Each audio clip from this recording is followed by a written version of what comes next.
Coming to you from the Deep South, this is the Blue Collar Leadership Podcast. High-impact leadership is not reserved for leaders, and it has nothing to do with your position, title, or rank. However, it does have everything to do with your character. It's time to climb to the next level and beyond, personally and professionally.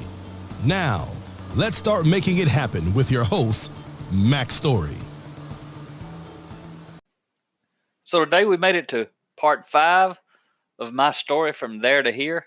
And I'm pretty sure this is going to be the last segment in there. I didn't know it was going to take 5 segments. I figured maybe 3, potentially 4. But I'm trying to compress 30 years into basically 50 minutes or so now about my chronological journey from frontline manufacturing to doing what I'm doing today, speaking and teaching on leadership all around the United States and internationally sometimes, but not too often, but internationally all the time on LinkedIn.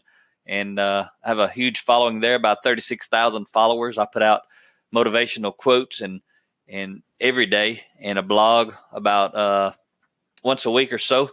And so does Rhea. If you're not following my wife, Rhea Story, RIASTORY, be sure to follow her. And if you're a lady or you have ladies in your life, make sure you tell them about Rhea's podcast. She's got podcasts. You can find her on LinkedIn. You can go to rheastory.com.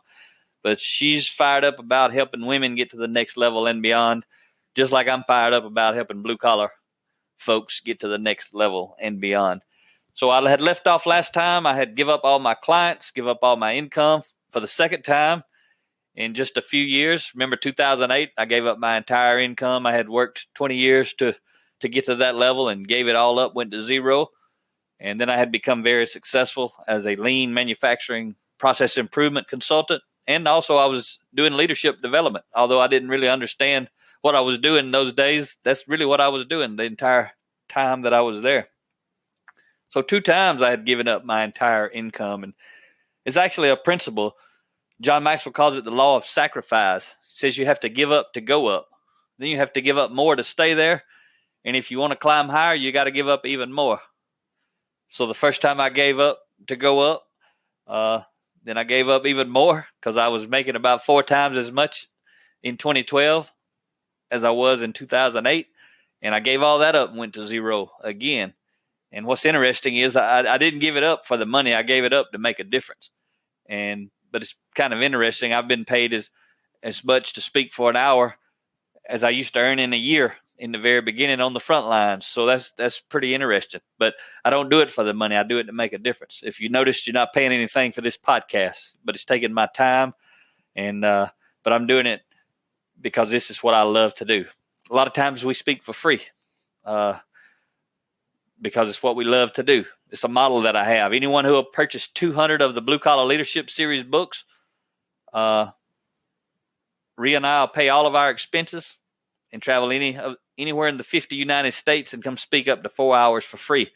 It's a way that I get people to invest in their people by giving them the books, and then I invest in their people by coming and speak to them. So it's kind of a win-win deal. It's habit 4 from the 7 habits that I learned way back when I was telling you about that in 2008. But I talk about the 7 habits and think about them every day. So 2005, I had started developing a passion for lean manufacturing process improvement. But I didn't know what I really liked was helping grow and develop people and unleash their potential. Remember 2005 to 2008, I was leading lean teams, but I had never read any leadership books. So I wasn't talking about leadership development and personal growth. But I was leading, and what I was liking and loving was unleashing people's potential, was influencing people to accomplish something they didn't know they could do, or more importantly, they didn't want to do but needed to do. So that was pretty cool. By 2008, I resigned from the corporate world because I had figured out, up until that point, 20 years, I would do whatever the boss needed me to do.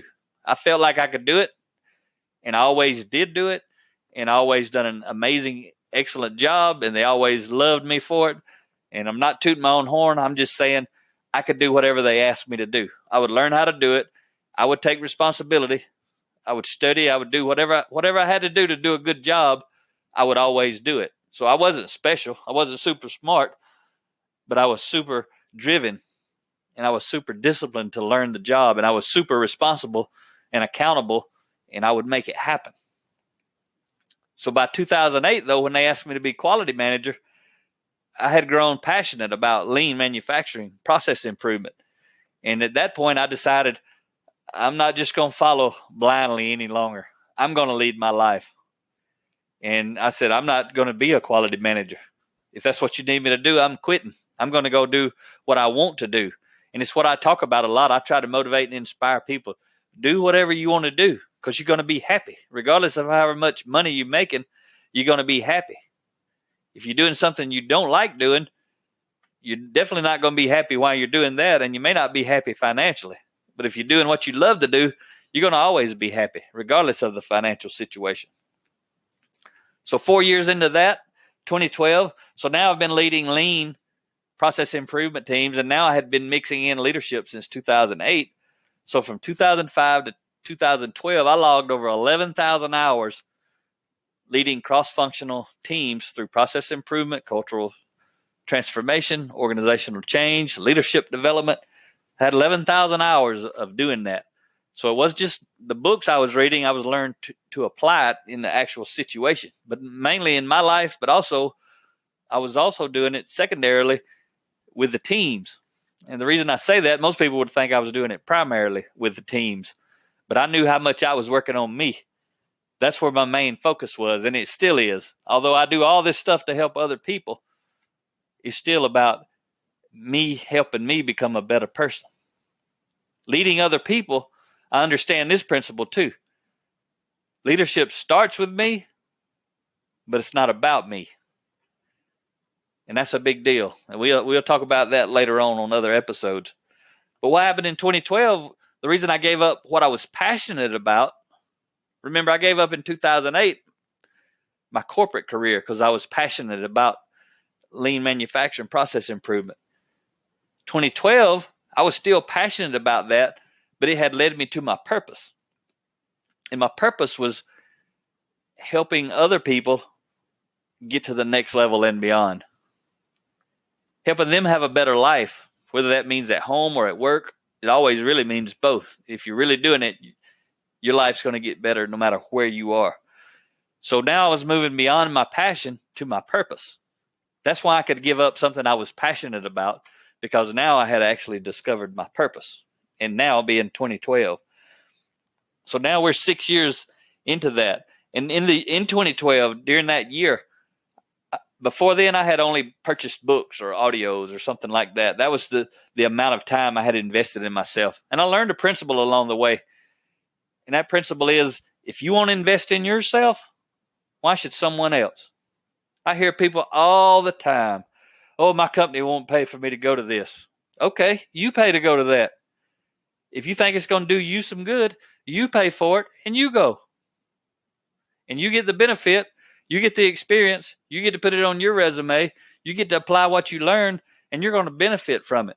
But I hear so many people say, well, if my company would pay, I'd go. You pay and you go. And that's what I started doing.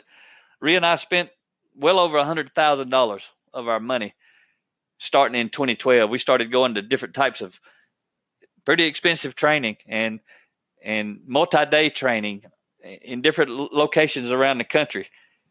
And we started investing in ourselves. We didn't expect someone else to do it. We did it.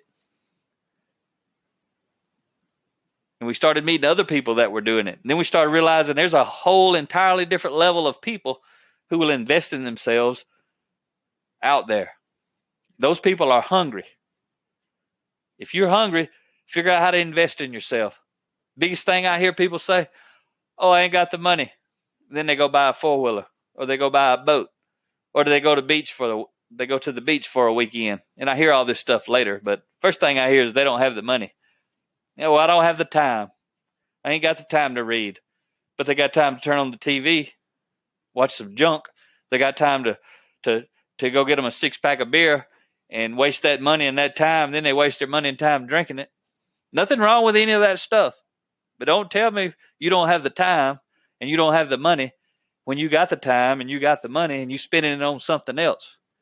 That's what this podcast series, it's what all this is going to be about. It's going to be about helping you change your mindset so you can get from where you are to where you want to be based on your character, based on positive influence with other people. So I'm going to wrap up this series, and I didn't get a whole lot into, the leadership piece, what I've done since 2012, but that's what this entire podcast is going to be about, sharing my growth, sharing experiences and that sort of stuff to help you grow. So I got a little fired up there at the end, but that's going to happen a lot on this podcast. That's why I do what I do. People need to move from where they are. Some of them need to be motivated. Some of them need to be inspired. We're going to do both. So you guys have a great day. And the next podcast, we'll start digging into some leadership principles. And they'll probably be, these podcasts are probably going to be anywhere from 5 minutes to 30 minutes long. A lot of them may be short. I'm going to try to do them every day, but I may not do them every day. But there's no set length. I'm just going to get on here and do whatever it is I want to do. I may take some of my books and go through them from if they got 30 chapters, I may do 30 podcasts and talk about main principles, how I applied that, how I've seen it applied, and that sort of thing in my life, and how I have seen other people apply it in their life. So have a great day. See you next time. Make it happen or someone else will. It might as well be you. Are you serious about taking your career and your life to the next level and beyond? Check out Mac Story's Blue Collar Leadership series books and others, now available on audio, along with paperback and ebooks at Amazon, iTunes, and Audible. Please visit bluecollarleadership.com to learn about Mac's books, programs, special offers, certifications, and more. Thank you for listening to the Blue Collar Leadership Podcast.